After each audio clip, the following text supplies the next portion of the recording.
رضی الدین رضی صاحب، بطور مصنف اب تک کتنی کتابیں آپ تحریر کر چکے ہیں؟ سنا ہے کہ آپ کی نے صرف 7 کتابیں صرف ملتان شہر کی تاریخ کے بارے میں لکھی ہیں۔ جی، میں نے میری کتابوں کی تعداد تو 45 کے قریب ہے۔ جی اچھا، اس میں سے 4 شعری مجموعے ہیں میرے، جی 4 شعری مجموعے ہیں، 7 کتابیں ملتان کے بارے میں ہیں، ملتان کی ہسٹری پر ہیں، ملتان کے لوگوں پر ہیں، ہوں مرحومین پر ہیں۔ مثلا ایک رفتگان ملتان ہے جو مرحومین کے بارے میں ہے۔ پھر میں نے یہ سوچا کہ اگر رفتگان ملتان لکھی ہے تو ایسے لوگوں پر بھی لکھی جائے کہ جو زندہ ہیں، ہوں ضروری تو نہیں مرنے والوں پر لکھے جائے۔ ہوں تو پھر میں نے وابستگان ملتان لکھی۔ واہ واہ پھر میں نے ایک اور کتابیں 2 میری آئیں جو میں نے کہا کہ یہ ملتان کے جو لوگ ہیں، ادیب شاعر ہیں، میں نے ادبی بیٹھک چلائی یہاں، تو ادبی بیٹھک میں جو لوگ آتے تھے میں نے کہا ان کے پروفائل بنائے جائیں اور ایک ہسٹری بنائی جائے۔ سو میں نے سخنوران ملتان کے نام سے 2 کتابیں لکھی، وہ ملتان کے سخنورز ہیں۔ اب میں ملتان کی تہذیب پر کام کر رہا ہوں، ملتان کی تہذیب پر۔ پھر میرا ایک آدھا سچ ہے میری، وہ خاکے ہیں ملتان والوں کے بارے میں۔ سو ایک تہذیب پر کام کر رہا ہوں کیونکہ ملتان کی ہسٹری پر تو کام ہوا لیکن ملتان کی سویلائزیشن پر کام نہیں ہوا۔ پاکستان کے 50 سال مکمل ہونے پر گولڈن جوبلی کے حوالے سے آپ نے کتاب تحریر کی، اس کے بارے میں ذرا سامعین کو بتائیں۔ وہ کتاب جو تھی نا، وہ میں نے اور شاکر نے اکٹھے کام کیا تھا، شاکر حسین شاکر نے، اور وہ گولڈن جوبلی 97 میں ہم نے لکھا تھا، تو لکھی تھی وہ کتاب۔ وہ کتاب بنیادی طور پر وہ میرا ایک آئیڈیا تھا 78 کا۔ جب میں اسکول میں تھا تو میں 78 میں اخباروں کی سرخیوں کی ڈائری بناتا تھا، یہ آج کی کیا خبر ہے، اخبار میں کیا چھپا ہے۔ یہ 78 سے لے کر میں 83 تک، جب تک میں جرنلزم میں نہیں آیا، میں روزانہ ایک ڈائری بنایا کرتا تھا، اخبار کی 2-3 سرخیاں لکھ دیتا تھا اس پہ۔ اچھا، وہ ڈائریاں میں نے اکٹھی کی تو میں نے پھر شاکر کو کہا، میں نے کہا یار ان ڈائریوں سے آگے کام کرتے ہیں، میرے پاس 78 سے لے کر 83 تک تو ہے۔ تو اس نے کہا کیا کرنا ہے؟ میں نے کہا 47 سے نہیں شروع کرتے؟ سو پھر ہم نے 47 سے شروع کیا، اور پھر ہم نے اس میں یہ ہے کہ پاکستان کی تاریخ کے ہر دن کی خبر موجود ہے۔ کمال کیا آپ نے، مطلب یعنی آپ مثال کے طور پر آج 10 اکتوبر ہے یا 12 اکتوبر ہے، تو اگر 12 اکتوبر کو آپ دیکھیں تو 12 اکتوبر 99 تو نواز شریف کا دن ہے، لیکن اگر آپ 12 اکتوبر 1964 دیکھیں تو اس دن بھی آپ کو پتہ چل جائے گا کہ کیا ہوا تھا۔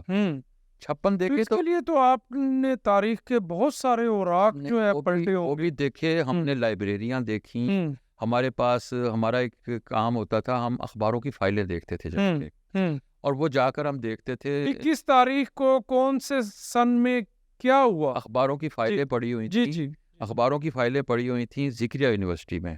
اچھا، ذکریہ یونیورسٹی کی سینٹرل لائبریری میں، یہ ہم چلچلاتی دھوپ میں موٹر سائیکل پر جاتے تھے دونوں، بڑا جذبہ تھا اور سارا دن ہمارا وہاں گزرتا تھا، اور اے سی ویسی بھی نہیں ہوتے تھے، پنکھے چل رہے ہوتے تھے، لیکن ایک فائل جو ہے نا اس میں سے اب دیکھیں ایک 30 دن کی، ایک مہینے کی فائل جو ہے وہ 30 دن ہو گئے۔ اب آپ اس فائل کو کھول کے کسی دن بیٹھ کے دیکھنا شروع کریں اور ساتھ لکھنا بھی ہے آپ نے، تو آپ کو پتہ چلے گا کہ ایک فائل کو کمپلیٹ کرنے میں کتنا ٹائم لگتا ہے۔ نہیں، وہ تو سیدھا سا فارمولہ ہے، اگر ایک پورے سال کو آپ نے کمپلیٹ کرنا ہے اور اس سال کی ہر تاریخ کے بارے میں آپ نے دیکھنا ہے تو آپ کو 365 فائلیں چاہیے۔ وہ ایسے ہی ہے، وہ 365 فائلیں تو نہیں چاہیے، مجھے ہر مہینے کی ایک فائل چاہیے، ایک مہینے کی 12 فائلیں چاہیے، ایک سال کی 12 فائلیں، ایک سال کی 12 فائلیں، تو یہ اس طرح چلتا تھا، لیکن اس میں کوئی جذبہ تھا۔ سو ہم نے وہاں سے کی، پھر ہم نے یہاں سے جب کچھ چیزیں نہیں ملیں تو پھر ہم بہاولپور گئے، اور بہاولپور لائبریری میں، ملتان میں تو یہ لائبریری بنی، یونیورسٹی بنی 76-77 میں، تو اس کے بعد کی یہاں چیزیں موجود تھیں۔ اچھا، کچھ چیزیں ہمیں باغ لانگے گاہ کی لائبریری میں ملیں، یہاں مرزا صاحب ہوتے تھے، وہ ہمارے سامنے لا کے لانگے خان کی لائبریری میں اخبار رکھ دیتے تھے، فائلیں رکھ دیتے تھے۔ اچھا، پھر ہمیں بہاولپور سے ملیں، کہ بہاولپور کی لائبریری میں آج بھی بہت کچھ موجود ہے، اس میں پاکستان بننے کے بعد کی فائلیں موجود ہیں، اور ان فائلوں میں پھر آپ کو ہر دن کی کا اخبار مل رہا ہوتا ہے، ہر دن کی چیز مل رہی ہوتی ہے، اور بڑا مزے کی چیزیں ہوتی ہیں نا۔ آپ ایک دم ماضی میں چلے جاتے ہو، بھٹو صاحب کی خبریں پڑھ رہے ہیں، یحییٰ خان کی خبریں پڑھ رہے ہیں، ایوب خان کا دور دیکھ رہے ہیں، ولی خان کی خبریں پڑھ رہے ہیں، مصطفیٰ کھر کی کہانیاں دیکھ رہے ہیں، کیسے کیسے مرڈر ہوئے، مصطفیٰ زیدی کو قتل کیا گیا، وہ کیسے ہوا، نواب محمد احمد خان والا قتل جو تھا اس دن کی خبریں کیسے لگی، یہ سارا کچھ. اور مزے کی بات یہ ہے کہ اس میں نے سکوت ڈھاکہ کی جو خبر تھی وہ بڑی دلچسپ ہے. وہ اتنا بڑا واقعہ تھا 16 دسمبر کو، اور اخبار میں جو سرخی لگی ہوئی تھی وہ یہ تھی کہ دشمن جو ہے نا وہ ہمیں آخری دم تک لڑیں گے اور ہمیں مار کر ہی ہوگا اور ہماری لاشوں پر سے اس قسم کی سرخیاں لگی ہوئی تھیں. اور 17 دسمبر کے اخبار میں بیک پیج پر ایک سنگل کالم خبر چھوٹی سی لگی ہوئی تھی جس کی سرخی بھی سمجھ نہیں آتی تھی، اور وہ سرخی یہ تھی کہ مشرقی پاکستان میں کمانڈروں کے درمیان معاہدے کے نتیجے میں پر دستخط ہو گئے. کمانڈروں کے درمیان معاہدہ ہوا، سکوت ڈھاکہ ہو گیا، اور وہ سکوت ڈھاکہ کی چھوٹی سی خبر تھی.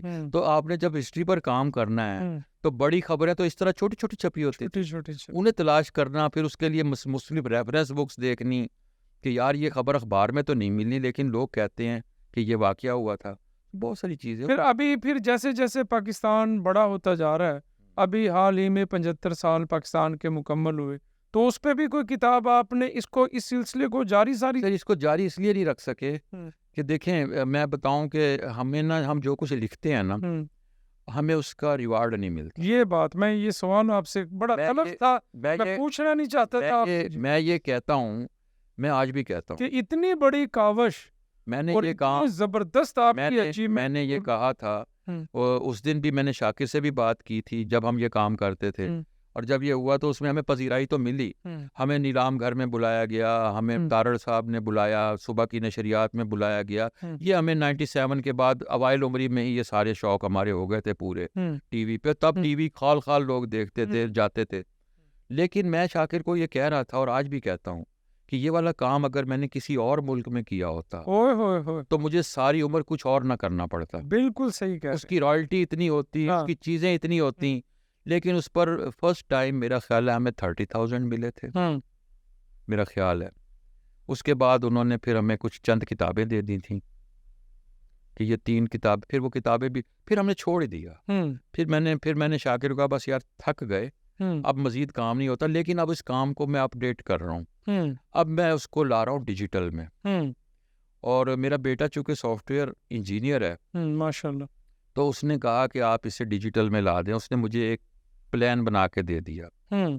سو میں اب اس کو ڈیجیٹل میں لا رہا ہوں، اور میرا یہ کام لینتھی ہے، ابھی بہت وقت لگے گا اسے، کیونکہ اس میں اپڈیٹ بھی کر رہا ہوں، آج کو بھی اپڈیٹ کر رہا ہوں، اور پچھلی بھی چیزیں ظاہر ہے اس میں شامل کر رہے ہیں.